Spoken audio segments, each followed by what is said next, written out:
ఎంతసేపు ఆర్థికపరమైన అంశాలు, ఆర్థిక దీవెనలను గురించే మాట్లాడుకుందామా? ఎంతసేపు స్వస్థతలను గురించే మాట్లాడుకుందామా? ఈ శరీరంలో ఉన్నంతకాలం ఒక రోగం తగ్గుతుంది, ఇంకొక రోగం వస్తుంది.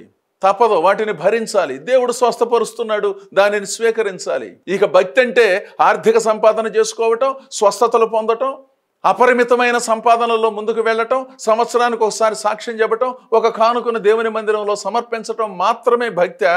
అంతకంటే మించిందేమీ లేదేక. సువార్తను వినిపించడానికి ఏం చేస్తున్నారు అట్టివారు? సమర్థులు, యోగ్యులైన దైవ సేవకులకు ఎంతగా సహకరిస్తున్నారు అలాంటి వాళ్ళు. అందుకు దేవుడు సమృద్ధినిచ్చాడు. ఈ సంవత్సరము కూడా ఉండనేమో, నేను చూస్తానయ్యా.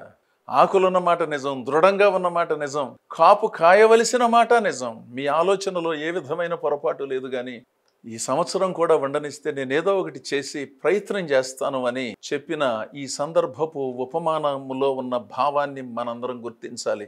దేవుడు మనలో ఈ సంవత్సరం ఉంచాడు కదా, దేవుని కొరకు ఏమైనా ఇంతవరకు చేశామా? ఆలోచనలు ఉన్నాయండి, చేద్దాం చేద్దాం చేద్దాం అని అనుకుంటూ సంవత్సరాలు గడిచిపోయినా ఏమీ చేయకుండా అదో రకమైన భావనలో ఉంటే పునరాలోచన చేయటం ఎంతో అవసరం. దేవుడు మనలను ఉంచాడు, దేవుని కొరకు ఫలిద్దాం. యోగ్యమైన ప్రవర్తన కలిగి నాణ్యమైన సేవ చేద్దాం, నాణ్యమైన జీవితాలు జీవిద్దాం, నాణ్యమైన బోధలు చేద్దాం. నాణ్యమైన జీవిత ఆశయాలను కలిగి ముందుకు సాగినప్పుడు మన జీవితాలు, కుటుంబాలు, సంఘాలు, దేశం అద్భుతంగా అభివృద్ధి చెందుతుంది కదా.